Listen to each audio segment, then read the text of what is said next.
नमस्कार। सुर्खियों के बाद खबरों को विस्तार से देखेंगे। आपके साथ मैं हूं ललित प्रजापति। सबसे पहले बात यात्रियों की। छत्तीसगढ़ में रेल मुसाफिरों की मुसीबत फिर बढ़ गई है। 1 अगस्त से 3 अगस्त तक कई ट्रेन रद्द रहेंगी। रेलवे ने 28 ट्रेनों को रद्द कर दिया है। 4 ट्रेनें गंतव्य से पहले ही समाप्त होंगी। राजनांदगांव और कलमना के बीच नॉन इंटरलॉकिंग का काम चल रहा है और नॉन इंटरलॉकिंग कार्य होने की वजह से ये ट्रेन रद्द की गई है।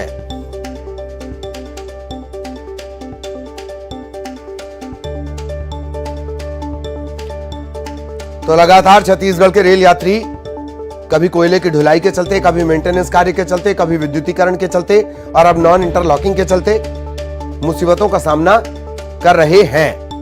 अब 1 अगस्त से 3 अगस्त तक 28 ट्रेन रद्द कर दी गई है।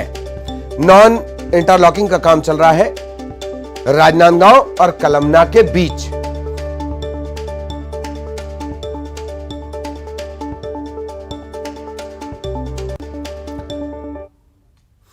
सहयोगी देवव्रत के पास आपको लिए चलेंगे, विस्तार से उनसे जानकारी लेंगे। देवव्रत हमारे साथ जुड़ने जा रहे हैं और मुसाफिरों को जो परेशानी हुई उसे लेकर चर्चा करेंगे। देवव्रत आपको नजर आ रहे होंगे।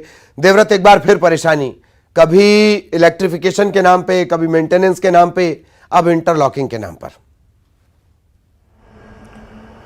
जी बिल्कुल, पिछले कुछ महीनों से इसी तरह की तस्वीरें दिखाई दे रही है जब यात्रियों की मुसीबतें जो है वो लगातार बढ़ती जा रही हैं। पहले कोयले की आपूर्ति को लेकर के, कभी मेंटेनेंस के नाम पर, कभी छात्र आंदोलन के नाम पर लगातार पिछले कई महीनों से ट्रेनें रद्द की जा रही हैं और अब एक बार फिर से राजनांदगांव कलमना के बीच में जो नॉन इंटरलॉकिंग का काम चल रहा है उसके चलते 28 ट्रेनें रद्द कर दी गई हैं। और ये 28 ट्रेनें जो है वो कुछ पैसेंजर्स भी हैं, कई स्पेशल ट्रेनें हैं और कुछ लंबी दूरी की ट्रेनें हैं जो कि रायपुर रेल मंडल से होकर के गुजरती है और छत्तीसगढ़ के कई यात्री जो है वो इससे प्रभावित होने वाले हैं। और केवल एक सफर रद्द होने से केवल एक रास्ता ही या एक सफर ही रद्द नहीं होता, बल्कि यात्रियों के जो पूरी प्लानिंग है वो धरी की धरी रह जाती है और एक तरह से यात्रियों की दिक्कतें जो है आने वाले दिनों में और बढ़ने वाली है। 3 दिनों तक ये 28 ट्रेनें रद्द रहेंगी और इसके अलावा 4 ऐसी ट्रेनें हैं जो अपने गंतव्य से पहले समाप्त हो जाएंगी। तो कुल मिलाकर के जो अब तक के चलता आ रहा है, कभी मेंटेनेंस के नाम पे और कभी कई सारी वजहें, कई दलीलें जो हैं वो रेलवे के द्वारा दी गई हैं,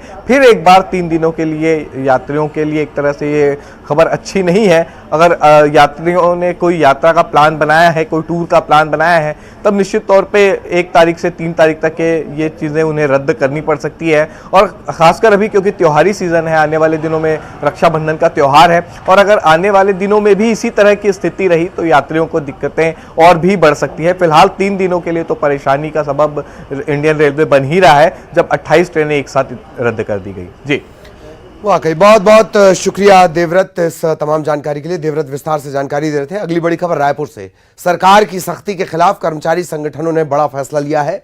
छत्तीसगढ़ के कर्मचारी 1 अगस्त को प्रदेश भर में जो आदेश, वेतन काटने का जो आदेश दिया गया था, सरकारी आदेश, उसकी प्रतियां जलाएंगे। कुछ ने आज रायपुर में जला दी हैं।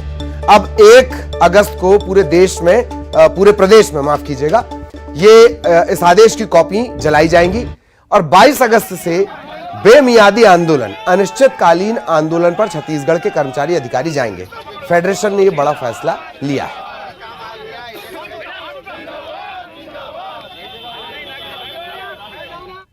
कर्मचारी अधिकारी फेडरेशन की आज आपात बैठक रायपुर राजधानी के फॉरेस्ट रेस्ट हाउस में संपन्न हुई, जिसमें प्रदेश के लाखों कर्मचारियों द्वारा 25 जुलाई से 29 जुलाई तक किए गए सशक्त आंदोलन के दौरान छत्तीसगढ़ के किसी भी जिम्मेदार अधिकारी के द्वारा चर्चा न करने और उल्टा 5 दिन का वेतन काटने का तानाशाही आदेश जारी किया गया है। इससे रुष्ट, नाराज और आक्रोशित कर्मचारियों ने 22 अगस्त से अनिश्चितकालीन आंदोलन करने की घोषणा की है। तदाशय का निर्णय छत्तीसगढ़ कर्मचारी अधिकारी फेडरेशन के प्रांतीय बैठक में कमल वर्मा के संयोजकत्व में आज पूरे प्रदेश से पधारे प्रांतीय संयोजक, जिला संभाग के पदाधिकारियों की उपस्थिति में निर्णय लिया गया और ये 22 अगस्त से आंदोलन करने की सूचना कल प्रदेश के मुख्य सचिव श्री अमिताभ जैन को नोटिस सौंप दिया जाएगा।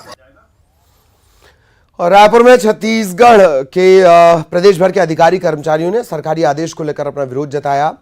5 दिनों का जो प्रदेश व्यापी आंदोलन किया गया था, इसके बाद सामूहिक अवकाश पर गए कर्मचारियों के वेतन काटने का जो आदेश सरकार ने दिया है, इस आदेश के विरोध में कर्मचारी लामबंद होने लगे। इससे पहले भी आपने यही खबर देखी है। राजधानी में सरकारी आदेश की प्रतियां जलाकर विरोध जताया गया।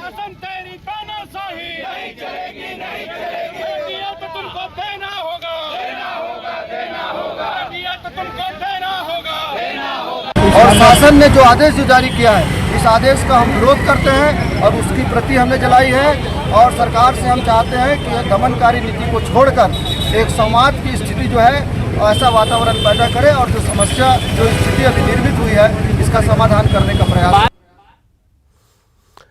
तो 5 दिन का वेतन काटने का जो आदेश दिया गया, उसके प्रति ये नाराजगी है और आंदोलन की आगे की रणनीति भी इसी के साथ साथ बन गई है। युगल हमारे सहयोगी हमारे साथ जुड़ेंगे और फिर युगल के पास हम आपको लिए चलेंगे। युगल आपको नजर आ रहे होंगे। तो युगल, आगे के आंदोलन की रणनीति भी आज कुछ लोगों ने मिलकर आदेश की प्रति जला ली। 1 तारीख को सब आदेश की प्रति जलाएंगे और उसके बाद आगे के आंदोलन की रणनीति भी तय हो गई है। सरकार का रिएक्शन, युगल? जीते के ललित, अभी भी किसी तरह से कोई प्रतिक्रिया नहीं आई है सरकार या प्रशासन की ओर से। और जिस तरह से आदेश की प्रतियां जलाई गई है और जो कर्मचारी अधिकारी फेडरेशन है, उन्होंने ठान लिया है कि 1 तारीख को पूरे प्रदेश भर में जो 5 दिन का वेतन काटा जाएगा, उसकी आदेश की प्रतियां जलाएंगे। उसके बाद 22 अगस्त से अनिश्चितकालीन हड़ताल पर जाएंगे और कल जो अनिश्चितकालीन हड़ताल है उसकी जो मंशा है और उसकी जो प्रतियाँ हैं, जो आवेदन के शक्ल में कल पूरे दे दी जाएगी प्रशासन के आला अधिकारियों को। सबसे बड़ी बात यही है ललित कि जब भी आंदोलन होता है, उससे पहले आला अधिकारियों को एक पत्र सौंपा जाता है, आंदोलन की रूपरेखा भी उसमें बताई जाती है। लेकिन विभाग के आला अधिकारी हैं कि वो चुप्पी साध लेते हैं। इस दौरान किसी भी तरह से जो है आपसी बातचीत का कोई रास्ता अख्तियार नहीं किया जाता। यही वजह है कि आंदोलन में फिर एकाएक जो कर्मचारी अधिकारी हैं वो कूद जाते हैं और इसके बाद जिस तरह से स्थितियां बनती है, शासन के पूरे जो कामकाज है वो ठप पड़ जाता है। और जब कोई कड़ा कदम उठाया जाता है तो इस तरह से जो विरोध भी सामने आता है और उसके बाद फिर एक आंदोलन का नया जो दौर है, नया चालू हो जाता है। आखिर इसका अंत क्या होगा, ये शासन प्रशासन को सोचना होगा। अधिकारियों को भी कुछ सॉफ्ट कॉर्नर जो है वो भी रखने होंगे, क्योंकि ओवरऑल परेशानी आम जनता को हो रही है। 84 विभाग हैं, इनमें सभी जनता हैं जो काम के लिए जाते हैं। लेकिन इस तरह से आंदोलन की जब रूपरेखा बनाई जाती है, आंदोलन जब तैयार होता है, तो उसके बाद परेशान है वो सिर्फ जनता होती है। ललित, बिल्कुल बिल्कुल, बहुत बहुत शुक्रिया युगल इस तमाम जानकारी के लिए। और अब बड़ी खबर रायपुर से। आईजी ने पदभार ग्रहण किया है। B N Meena IG Raipur range की जिम्मेदारी उन्होंने संभाल ली है। आईजी बीएन मीणा ने पुलिस अधिकारियों की जिम्मेदारी संभालने के बाद पुलिस अधिकारियों की एक बैठक भी ली है।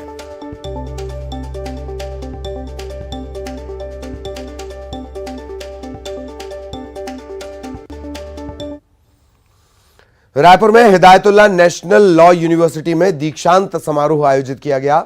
Chief justice of India N V Ramana इस 5वें दीक्षांत समारोह में शामिल हुए। छात्रों को डिग्री देने के बाद सीजेआई ने उन्हें बधाई दी। ये भी कहा कि आज का दिन उनके लिए बहुत महत्वपूर्ण है। युवा लगातार बेहतर काम कर रहे हैं। कड़ी मेहनत का और कोई विकल्प नहीं होता। सभी क्षेत्रों में बेहतर करने के अवसर हैं आपके पास। दीक्षांत समारोह में सीएम भूपेश बघेल, छत्तीसगढ़ के मुख्य न्यायाधीश जस्टिस अरूप कुमार गोस्वामी, सुप्रीम कोर्ट के जस्टिस एस अब्दुल नजीर शामिल हुए।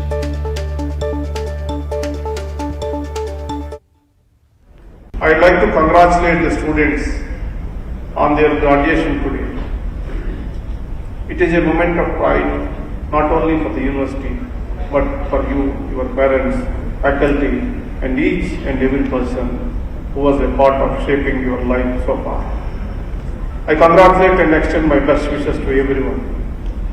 Dear young friends, today marks an important day in your life and a significant milestone in your journey. It marks the culmination of a phase of learning. Now you are deemed ready as worthy citizens to contribute to the nation and the world at large. Let me also congratulate you on becoming part of an immensely challenging, intellectually stimulating and incredibly satisfying. प्रधानमंत्री मोदी ने आज मन की बात में मध्य प्रदेश और छत्तीसगढ़ का जिक्र किया। मध्य प्रदेश के भगोरिया और छत्तीसगढ़ के मावली मेले का उन्होंने जिक्र किया। पीएम मोदी ने कहा कि छत्तीसगढ़ में बस्तर के नारायणपुर का मावली मेला बहुत खास होता है। आपको बता दें, मावली मेला इसका 800 साल से ज्यादा का इतिहास है।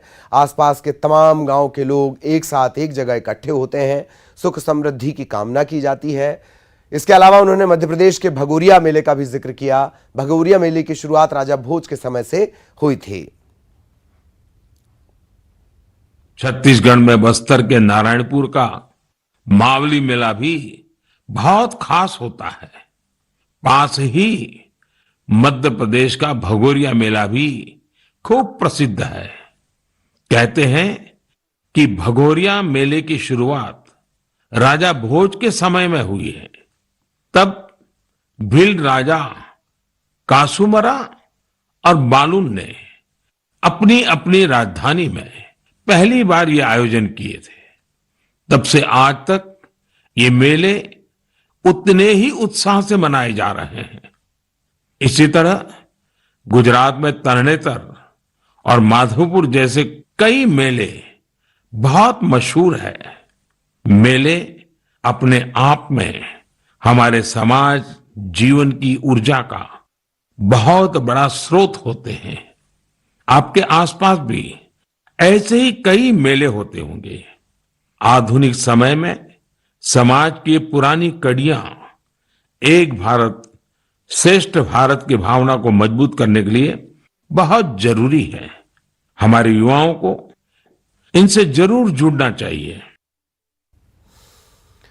पूर्व आरबीआई गवर्नर रघुराम राजन के एक बयान ने नई बहस की शुरुआत कर दी। उन्होंने कहा कि देश में रोजगार की कमी है, जो चिंता का विषय है। उन्होंने ये भी कहा कि सरकार की नीतियों का फायदा सभी समुदायों को मिलना चाहिए, किसी एक समुदाय को बढ़ावा देना ठीक नहीं। न्यूज 18 से बोलते हुए रघुराम राजन ने यह भी कहा कि भारत में कभी भी श्रीलंका जैसे हालात नहीं हो सकते।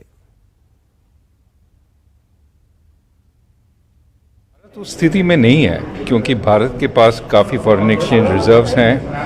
भारत का ऋण, फॉरेन एक्सचेंज ऋण काफ़ी कम है और भारत का इकोनॉमी भी, अर्थशास्त्र काफ़ी अच्छा चल रहा है। तो उस स्थिति में नहीं है। प्रॉब्लम है रोजगारी काफ़ी कम है। आप देख रहे हैं कि लोग, ये जो अग्निपथ राइट्स हैं, वो हमारा युवा पीढ़ी कह रही है कि हमें और नौकरी चाहिए और रोजगारी तो काफ़ी कम है, तो उसको बढ़ाना है। उसके लिए नीतियाँ चाहिए।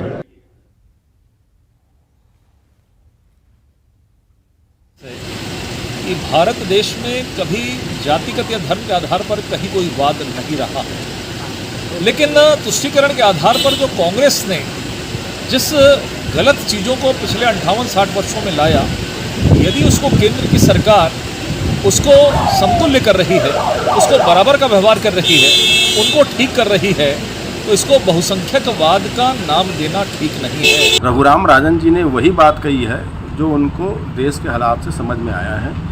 रघुराम राजन जी विद्वान पुरुष है, अर्थशास्त्री हैं, पूर्व रिजर्व के गवर्नर हैं और वर्तमान में देश के जो हालात हैं इस पर उन्होंने अपनी बातें कही है। निश्चित तौर पर अगर देश को विकास की ओर आगे बढ़ना है, देश विकास की एक नई ऊंचाई को छुए, उसलिए देश में एकता जरूरी है। छत्तीसगढ़ बीजेपी के 3 दिवसीय प्रशिक्षण शिविर का समापन हो गया। 3 दिनों तक प्रदेश के बीजेपी नेताओं को संघ और केंद्रीय संगठन के नेताओं ने उन्हें ट्रेन किया। मिशन 2023 को लेकर, घर घर तिरंगा अभियान को लेकर और कई मसलों पर राज्य सरकार के खिलाफ रणनीति तैयार की गई। केंद्र की योजनाओं को जन जन तक पहुंचाने, जनहित के मुद्दों को लेकर सरकार के खिलाफ अभियान चलाने, बेहतर प्रदर्शन करने के लिए घर घर तिरंगा। हमारे राष्ट्रीय नेताओं ने आकर और भारतीय जनता पार्टी के प्रदेश स्तरीय कार्यकर्ताओं को मार्गदर्शन दिया है, उनका उत्साह बढ़ाया है। इस प्रशिक्षण शिविर से भारतीय जनता पार्टी का एक एक कार्यकर्ता विचारों से लैस होकर, राष्ट्रीयता से लैस होकर और इस कांग्रेस सरकार को उखाड़ फेंकने का संकल्प लेकर जाएगा और गांव-गांव में मुद्दों को बताएगा। छत्तीसगढ़ में इन दिनों सीबीआई के नाम पर सियासत तेज हो गई है। सीबीआई ने राज्य सरकार से कई मामलों में कार्रवाई के लिए अनुमति मांगी है। सीबीआई को अनुमति नहीं मिलने को अब बीजेपी मुद्दा बना रही है। बीजेपी इस विषय को लेकर सरकार पर निशाना साध रही है। पूर्व मंत्री बृजमोहन अग्रवाल का कहना है कि राज्य सरकार को इन मामलों में जांच की अनुमति देनी चाहिए, नहीं तो यह माना जाएगा कि राज्य सरकार भ्रष्टाचार को बढ़ावा दे रही है। केंद्र की सीबीआई ने 7 मामलों में जांच करने के लिए राज्य सरकार से अनुमति मांगी है। उनके पास में शिकायत दर्ज है, परंतु राज्य सरकार छत्तीसगढ़ में अपराध करने वाले लोग, भ्रष्टाचार करने वाले लोग, उनको बचाना चाहती है और छत्तीसगढ़ राज्य में अनुमति नहीं दे रही है। हम चाहेंगे कि राज्य सरकार को उसमें अनुमति देना चाहिए, नहीं तो हम ये मानेंगे कि भ्रष्टाचार को, अपराध करने वाले लोगों को संरक्षण देने का काम भूपेश बघेल जी की सरकार। और अब रायपुर से बड़ी खबर, कल शाम से 10 लाख लोगों को पानी नहीं मिलेगा।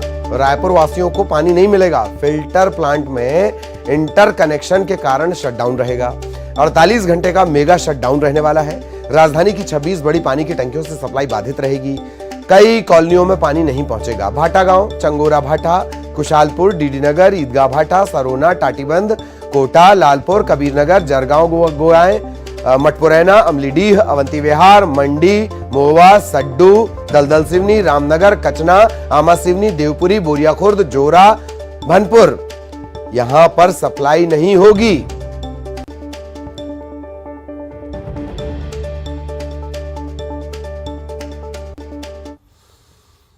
बलौदाबाजार में एक नाबालिग के साथ हैवानियत का मामला सामने आया है।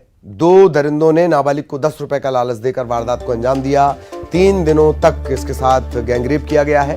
परिजनों की शिकायत पर 76 साल का बुजुर्ग, 47 साल का अधेड़ गिरफ्तार कर लिया गया है।